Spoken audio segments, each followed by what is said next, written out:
여러분, 종려주일이라 할 때 아까 제가 예배 전에 찬송 드릴 때도 말씀드렸지만, 종려주일은 말 그대로 종려나무 가지를 흔들면서 예루살렘에 입성하시는 예수님을 호산나 다윗의 자손이여 왕이신 하나님 이 찬송했던 그것을 기리는 그런 의미로 종려주일이라고 이야기를 합니다.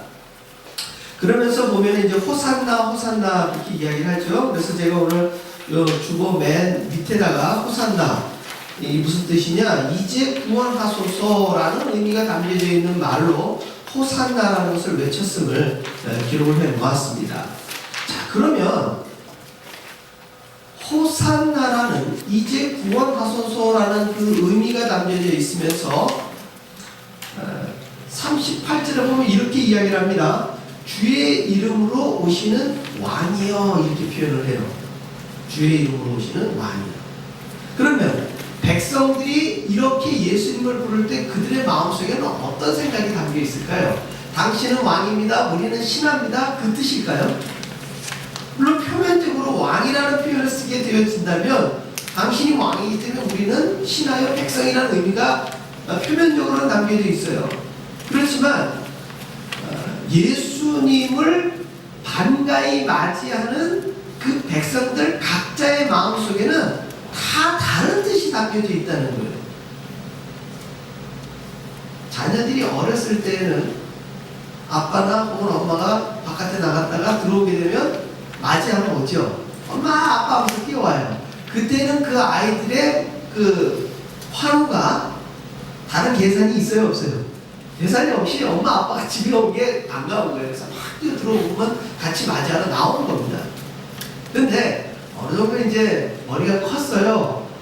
여러분, 한 20살이 넘은 아들이 그리고 딸이 부모님이 집에 들어왔는데 갑자기 느낌없이 엄마 아빠 사랑해요 뭐 그러면 여러분, 아, 이 녀석들이 아직도 나를 이렇게 사랑하는구나, 그런 생각이 드세요? 아니면 다른 생각이 드세요? 정확하게 표시를 해주시는데요, 분명히 다른 예산이 있고 다른 환호의 의미가 있다는 거예요. 예수님이 예루살렘에 입성하실 때에 백성들의 그 환호의 그 의미를 그분이 모르셨겠냐라는 거예요. 아셨다는 것이죠. 아셨어요. 그런데 아셨음에도 불구하고 그분은 그 부분에 대해서 그들의 입을 막지 않습니다. 왜? 표면적인 그들의 고백이 뭐니까? 맞는 말이니까. 입에서 나오는 고백 자체는 맞는 말이에요. 왜? 그 당시 바리새인들로 대표되어지는 이 종교 지도자들은 가장 하기 싫은 말이 뭐였느냐? 예수님이 하나님의 아들인 것, 예수님이 메시아인 것, 예수님이 그리스도라는 것을 절대 말하고 싶지 않은 거예요. 그것 자체는 자기들의 신앙의 근원을 흔드는 것이요, 자기들의 믿음을 뿌리째 뽑아내는 거라고 생각을 했기 때문에 결단코 그 말을 하지 못합니다. 그래서 오늘 성경에도 보면 39절에 이렇게 되어 있죠. 무리 중 어떤 바리새인들이 말하되 선생이여 당신의 제자들을 책망하소서 그러거든요. 왜?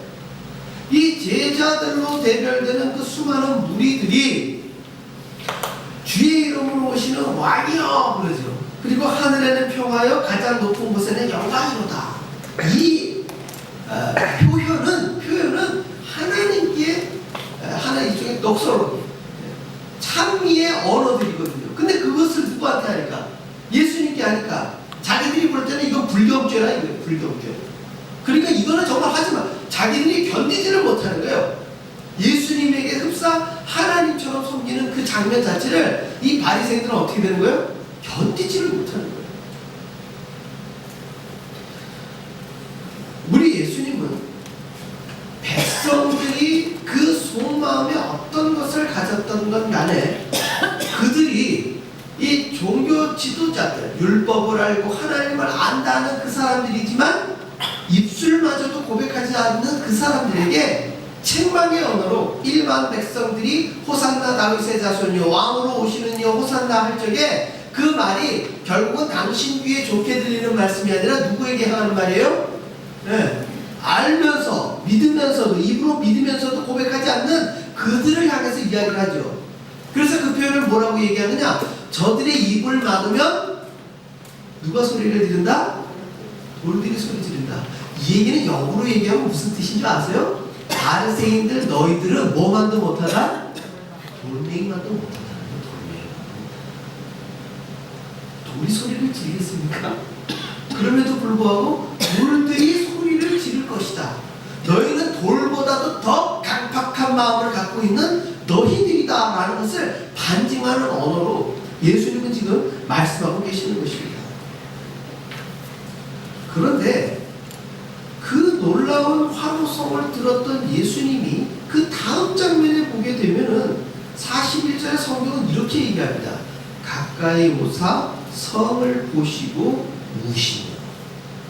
여러분, 언제 우입니까 우리가? 지금 예수님이 백성들의 환호성이 너무나도 기뻐서 무슨 올림픽에 금메달을 딴 사람들이 기쁨에 겨워갖고 흘리는 그 눈물이에요?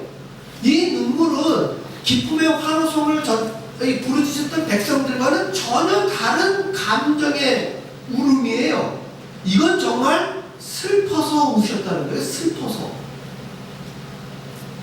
백성들, 즉 예수님을 바라봤던 백성들은 가장 기쁨과 큰 환호성에 사로잡혀 있는데 예수님의 정서는 그와는 정반대의 위치에 있다는 것이죠. 왜 그랬을까요? 왜 예수님은 그 기쁨과 환호의 자리에서 슬플 수밖에 없었던 것일까요? 아주 간단한 이유로 예수님은 과거와 현재와 미래를 어떻게 하시는 분이에요? 다 꿰뚫고 계시는 분이에요. 우리의 인간의 역사는 이 시간을 거슬러서 살아갈 수 없는 존재들이에요. 우리는 항상 시간의 흐름 속에서 살아갈 수밖에 없지만 예수님은 하나님이시기에 이 시간 알파와 오메가의 전체를 통치하는 분이시기 때문에 지금 이 현장에서의 기쁨과 환호를 경험하실 수도 있지만 이 기쁨과 환호성이 넘치는 이 자리 이후의 시간을 예수님은 보고 계신 거예요. 첫째, 환호하는 저 백성이 어떻게 하실 것이다? 네, 자기를 배신하고 십자가에 못 박으라고 외치는 그 백성이 될 것이다. 두 번째, 이 성에 가까이 왔을 때에 단순히 예루살렘 성만 바라보신 것이 아니라 그 안에 무엇을 같이 보는 거예요? 헤롯 왕이 지어놓은 그 금칠로 휘황찬란한 뭘 보는 거예요? 성전을 바라보는 거예요. 그런데 그 성전에 하나님 계셔요? 하나님 계시지 않는 거예요.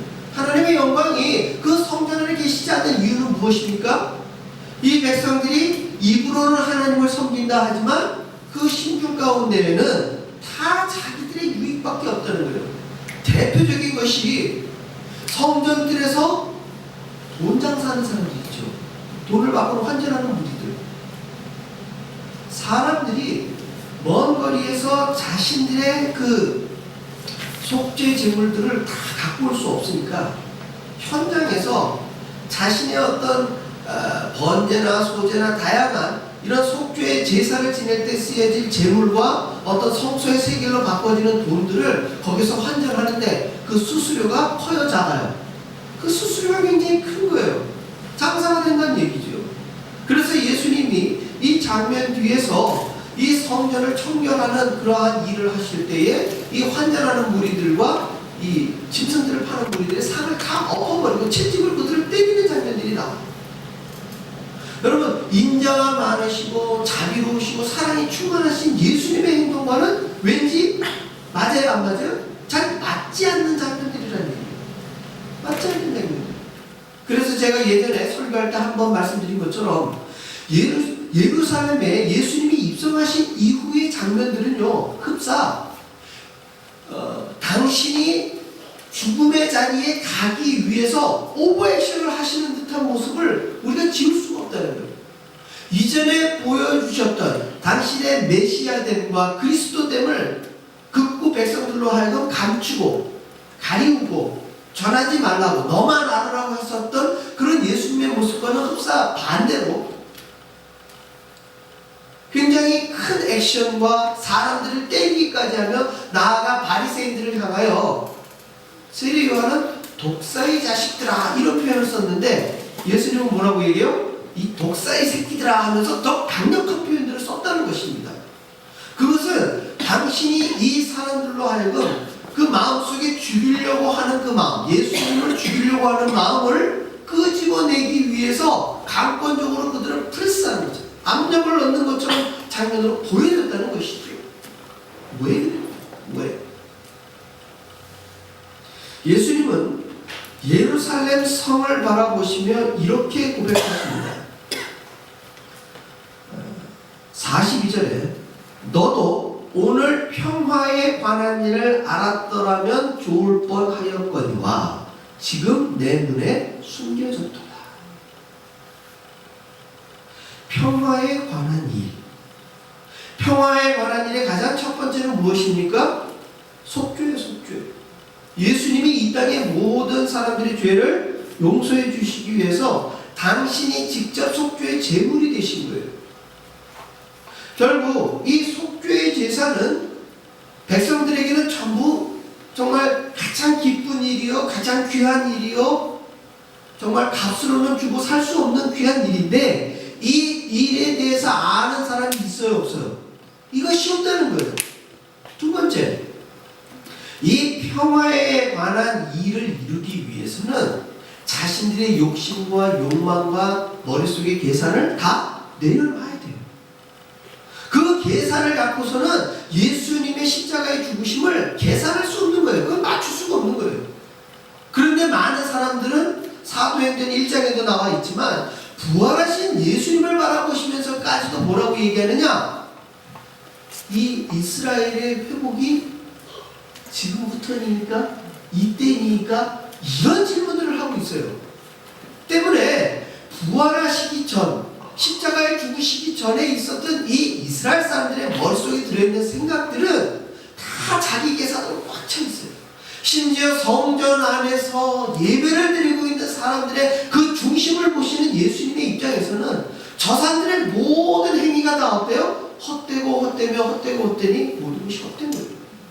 그들의 드리는 예물과 그들의 드리는 어떤 헌신과 심지어 그 안에서 아주 거룩하게 있고 제사를 지내고 있는 대제사장 이하의 모든 무리들의 행위가 하나님이신 이 예수님의 보시기에는 다 의미 없는 행위일 뿐이라는 것이죠.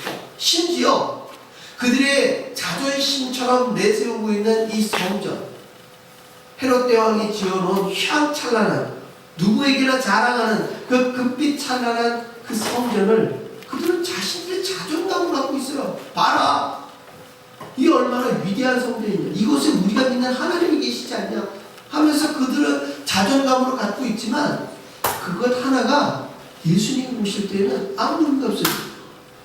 앞니를 내다보시는 예수님이 그 성전과 그 예루살렘 성을 향하여 뭐라고 얘기하십니까? 43절에 날이 이를지라 내 원수들이 토둔을 쌓고, 이 토둔이라는 것은 옛날에 성이 있을 때 그 성 밖에 다른 그 병사들이 넘어갈 적에 두 가지 방법이 있어요. 하나는 사다리를 놓고 넘어가는 방법이 있고, 두 번째는 뭐예요? 그 성의 높이만큼 이쪽에서 흙으로 높이를 쌓아요. 그래가지고 어느 정도 높이가 돼서 성벽 높이가 같이 되면은 이쪽에서도 같이 화살 쏘고 나중에는 거기다가 사다리를 놔서 다리를 놓고서 그냥 성을 직진해서 넘어가 버리는 거예요. 그럴 때에는 병사들이 어마어마하게 와가지고 사람들이 토성을 같이 쌓아버릴 때 가능한 일인데, 실제 AD 70년에 나중에 로마의 황제가 되지만 AD 70년에는 로마의 장군이었어요. 티투스라고 하는 이 장군이, 성경에는 디도 황제라고 나오죠. 이 사람이 토둔을 쌓고 실제 예루살렘 성을 점령해 버립니다. 그리고 아시는 바와 같이 성전에 쌓여져 있는 그 성벽에 쌓여져 있는 금박을 다 빼내기 위해서 다 부셔버리는 거 아닙니까? 득금을 얻기 위해서. 궁극적으로 예수님은 그 장면이 오버랩되어지기 때문에 그 성을 바라보시며 뭐 하실 수밖에 없어요? 우실 수밖에 없어요.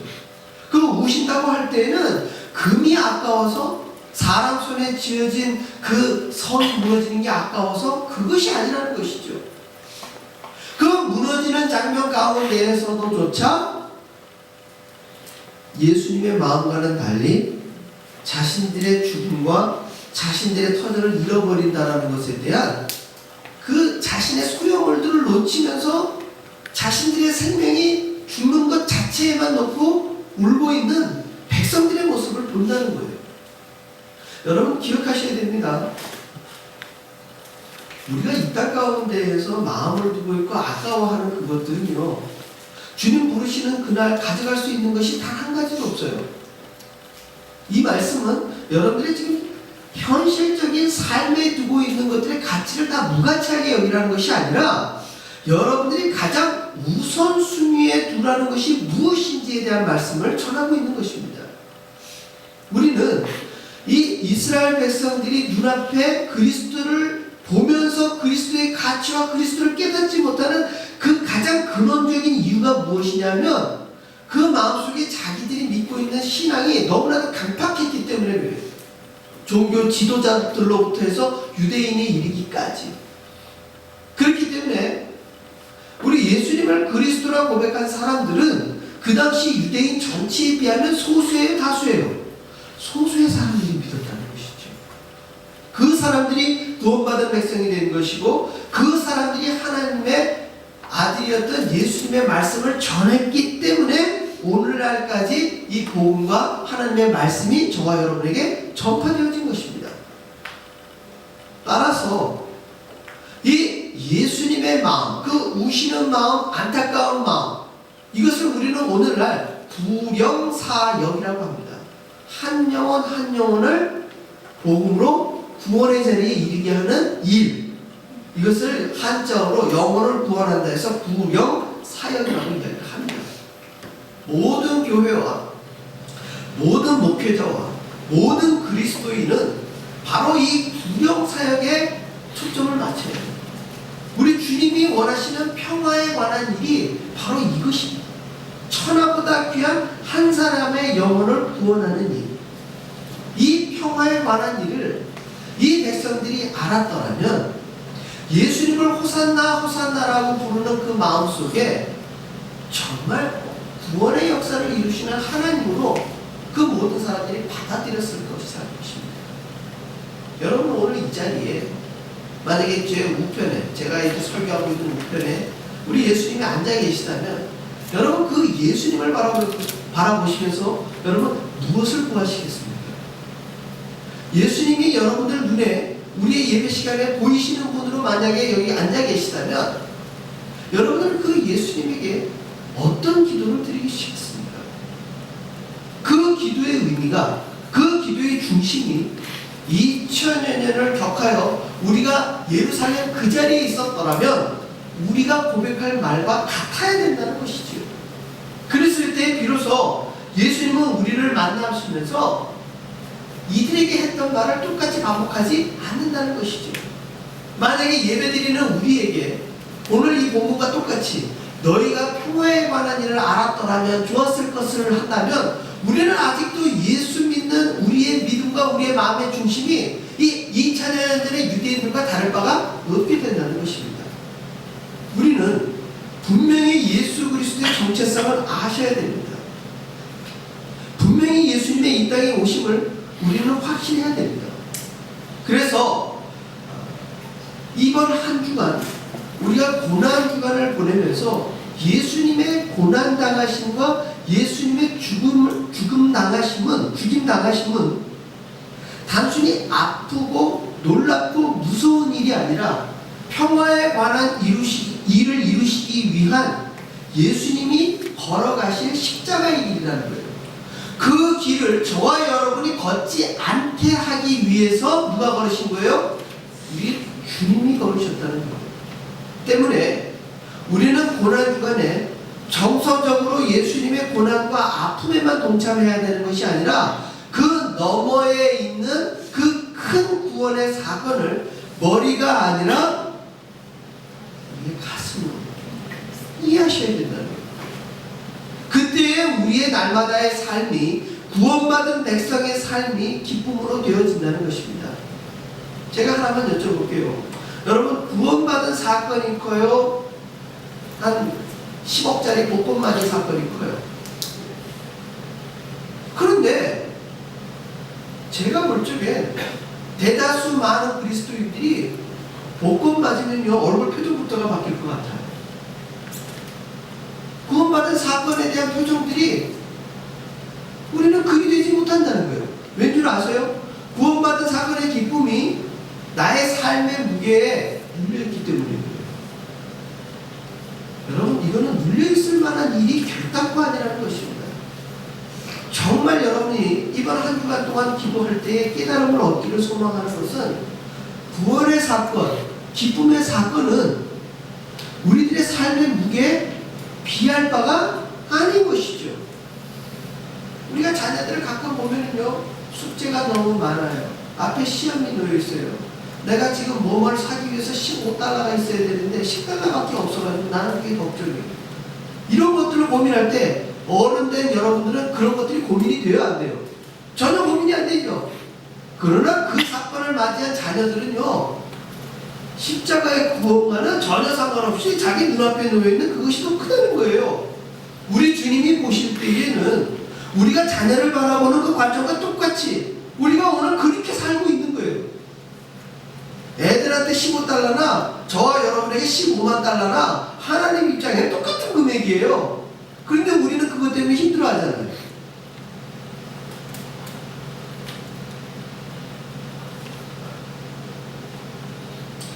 예수님이 십자가를 지신 삶의 무게와 구원의 무게는요, 저와 여러분이 생각하는 삶의 무게하고는 전혀 비길 수가 없는 거예요.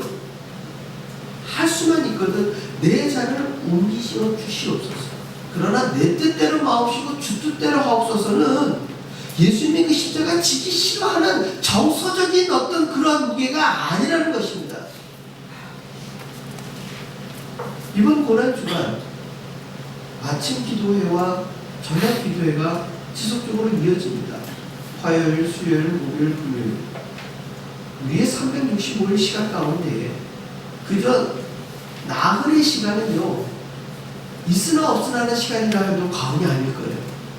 그러나 그 시간만큼 여러분들이 기도의 시간에 동참해 주시어서 하상범 목사의 설교를 듣거나 이 부분이 아니라 예수 그리스도의 십자가의 핵심이 무엇이냐를, 구원이 얼마나 큰 사건이냐를 여러분이 다시 한번 뼛속 깊이, 여러분들의 인생 깊이, 그래서 서로가 사람의 눈으로 보아도 그 구원의 사건이 얼만큼 여러분들의 인생의 변화로 다가오는지를 여러분들 서로 발견하는 시간이 되어주길 소망합니다. 그것은 다른 사람 눈에 띄기 위함이 아니라 주님 십자가 앞에 나오는 여러분들의 표정과 여러분들의 마음의 중심이 정말 기쁨으로, 감사로 가득 차시길 주의 이름으로 축원합니다. 아멘. 기도하겠습니다.